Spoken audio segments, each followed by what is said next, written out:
Well, as you can tell from this selection of parts that have been taken off, especially this one, that something's going on with Minimax again.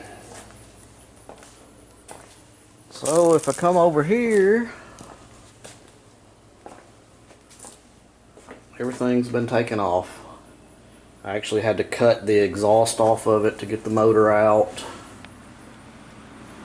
I took all the panels out for accessibility to be able to get it all on there, but basically this has given me a reason to try something else that I've been wanting to try. But basically what happened, I was driving this thing out the other day, and this smokestack, which basically represents one side of the motor, has been smoking for a little while. And ever since I did all of this, I just thought it was the gearing, the way the gearing was, but I thought with the gearing being lowered like that, it would actually increase the power since it was going so slow. But it had been running really bad, didn't have much power, would barely pull the hill out here, hardly at all. And the other day I came in and I leaned up against this smokestack after I'd been driving it a little while, and it was cold. This one was blazing hot, that one was cold. So basically I lost one whole side, or one cylinder of the motor. And it may be something simple, the coil may have gone out, spark plug may be bad, I don't know. But it didn't smell like gas either, like it was having a bunch of gas blow by, like it was unburnt gas going in there. It didn't smell like gas. So I'm taking that motor out and I'm going to try to do something different.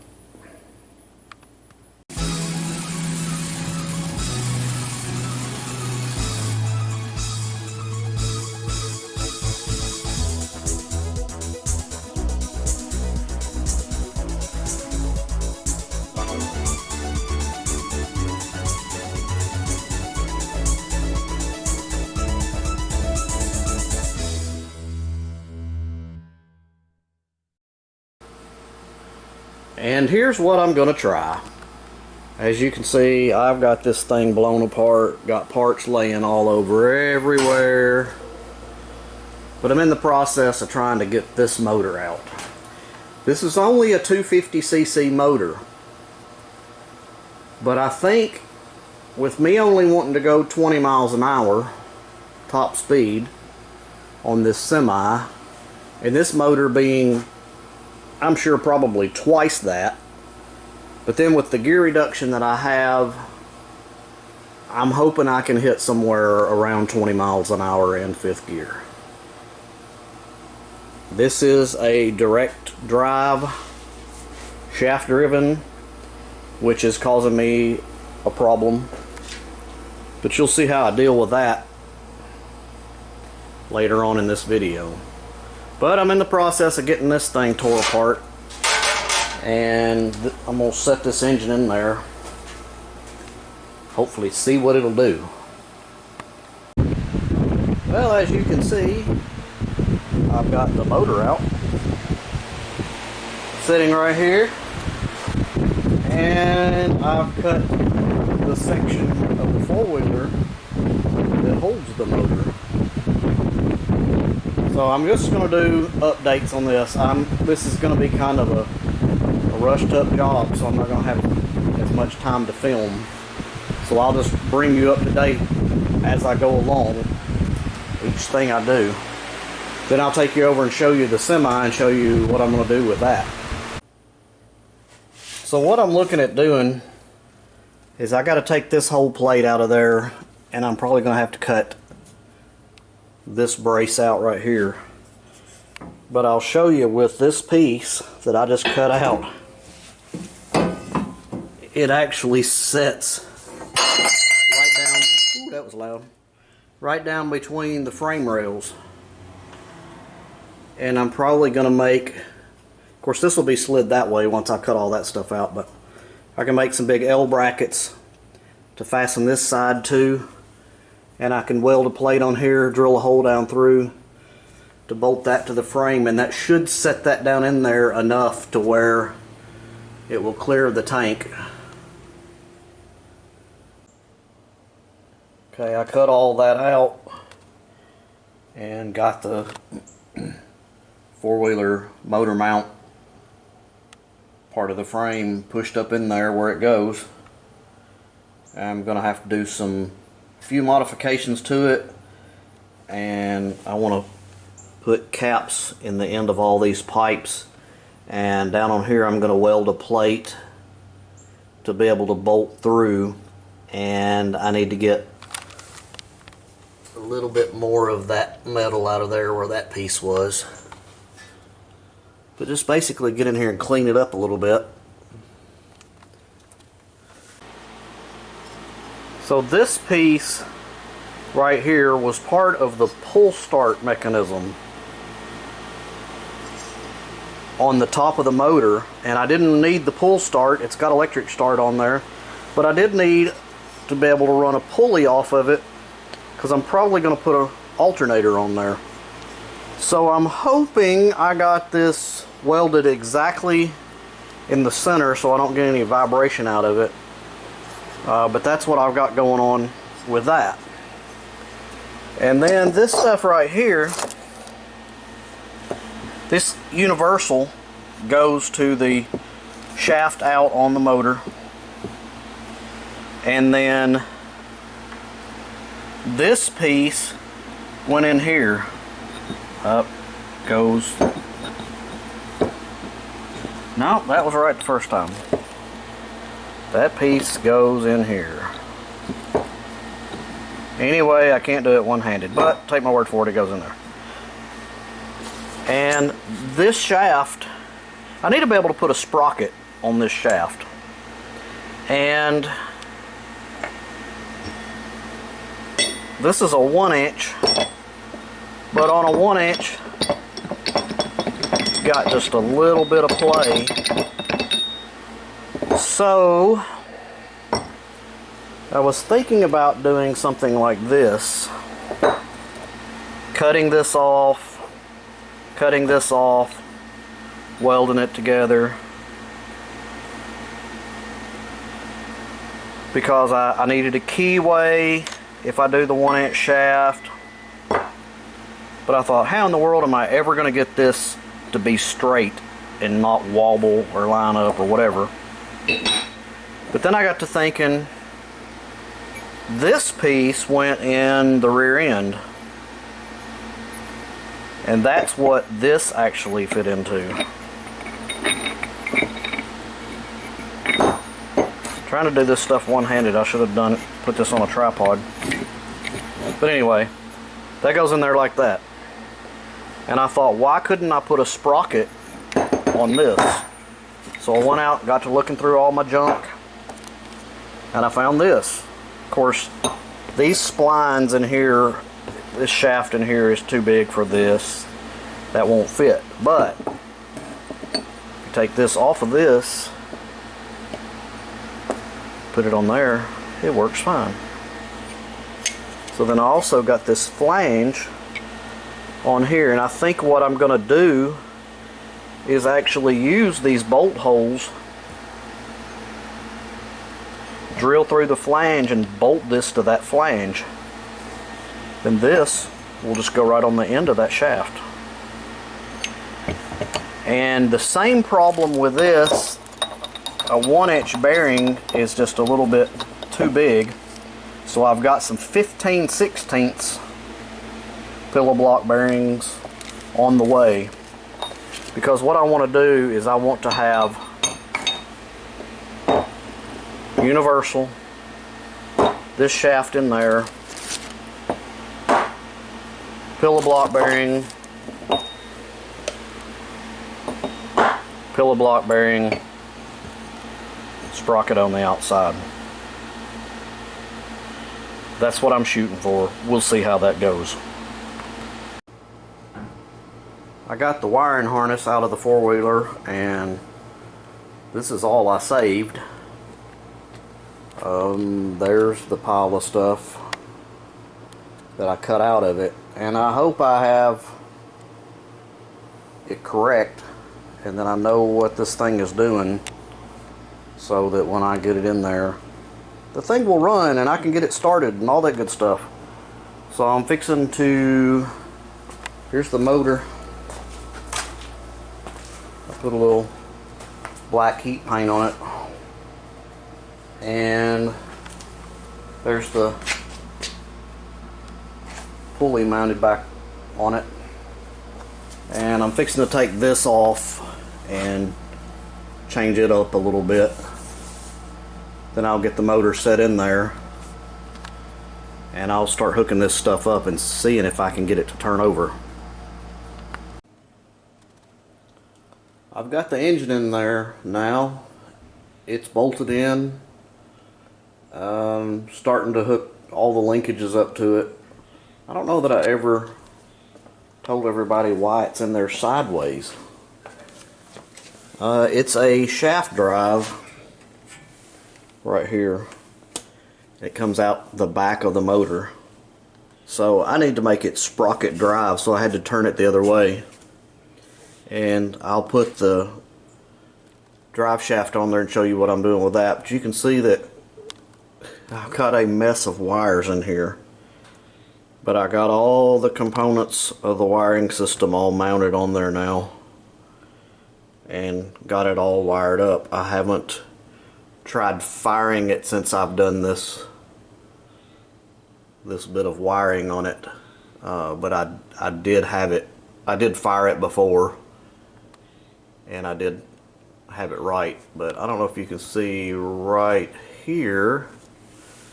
This linkage used to go up, then the rod came over this way, and then down, and then back forward to the pedal. And I've changed that now. I've turned this rod horizontal, and then it's got a piece going through, and I actually put the pedal is right there, drilled a hole in it. You can see the linkage going up through there, and then it goes up to my existing shifter linkage. So that's what I did with that. That's the shifter linkage. And then actually the reverse,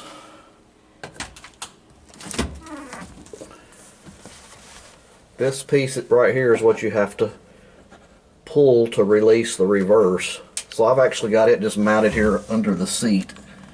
The cable runs through to the engine.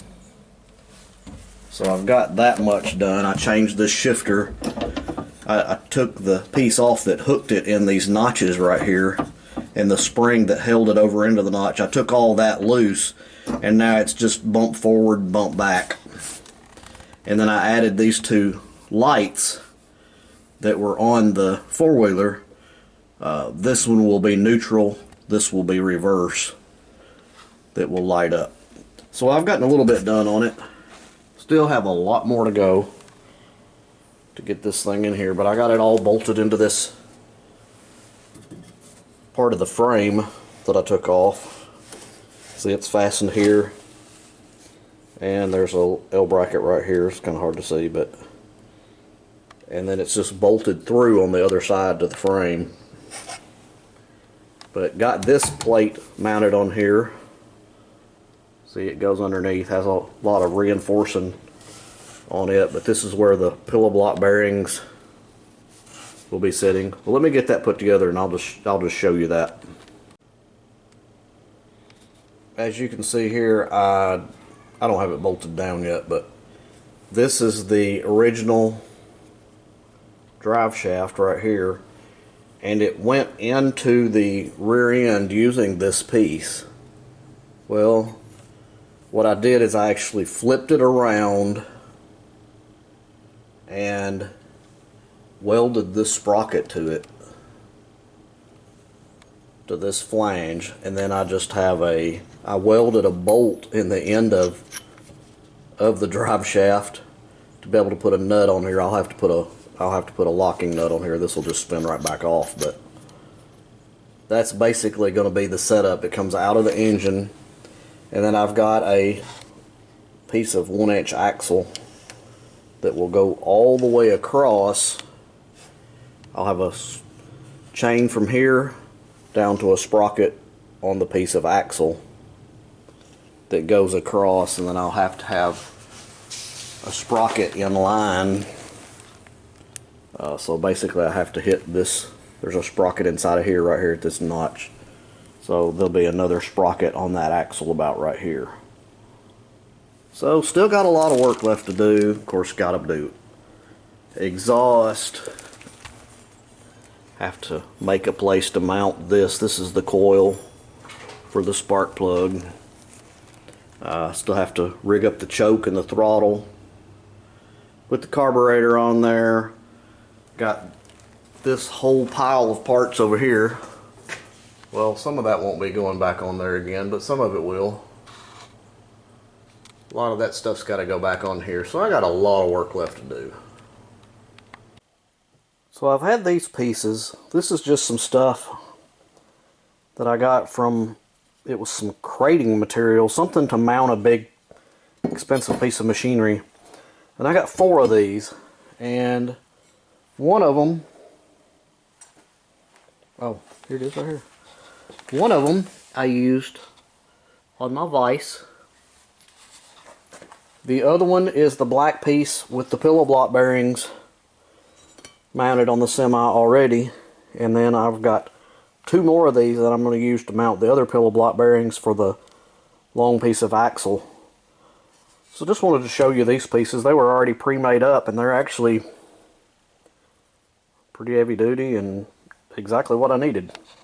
So sometimes it pays to be a hoarder. Here's those 2 pieces welded on. This one will actually have 2 bearings like this on the bottom side of it with the axle through it. And then I've got another one on this side that will have a pillow block bearing on the bottom of it that will catch the other side of the axle. So let me get this. I'll get this painted and get the pillow block bearings and the axle and everything all mounted on there, and then show you at that stage. Here's the monstrosity of a exhaust that I came up with.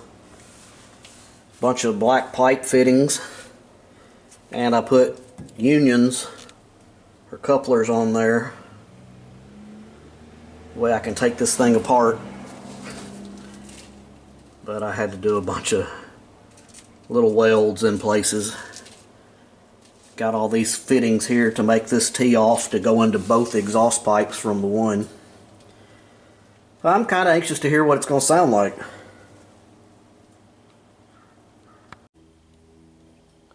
So I've skipped ahead quite a bit. I got the sprockets and chains in. I got the axle shaft.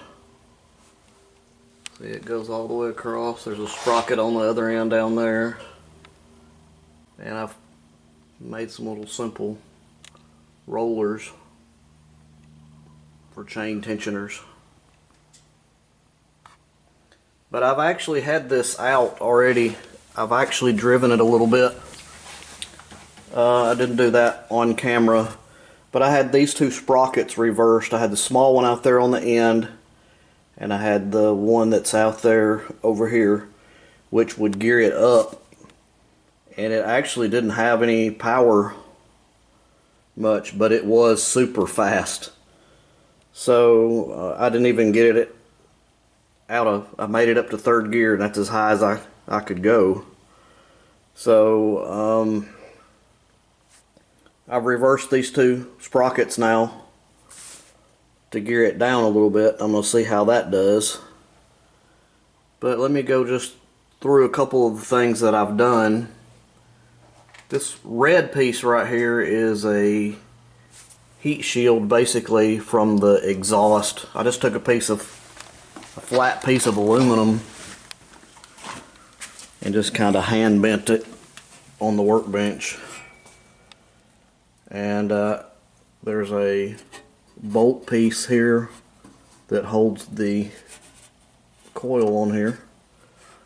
This will be the battery box where the battery will sit, and that's why I put the heat shield in here, is basically to shield the heat from the exhaust to the battery.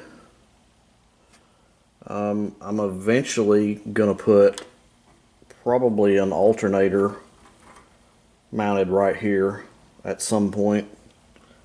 I've remounted the gas shutoff. This is the reverse release cable right here that goes in and goes underneath the seat. I'll show you it in just a minute. This other is the choke cable that also goes in there. But let me show you some of the things inside. I had the shifter plate in here and used the existing shifter, but now I'm in the process of putting just a straight up and down arm, because what happened before is essentially the shifter had an L on it, basically like this, so it would tilt back and forth. It would pull a rod up and down to go through the floor, and then you had another one underneath that would change it from up and down to back and forth. So I'm just going to try to eliminate both of those pivot points, and I'm just going to have a straight through shifter now. But underneath the seat I put the cables through here, and there's your reverse release is right there, and I still have the cable down in there for the choke. I haven't figured out exactly what I'm going to do with that yet, but still working on that. In classic Kevin's Creations style, this is my shifter lever. This is a piece of pipe from a push mower handle.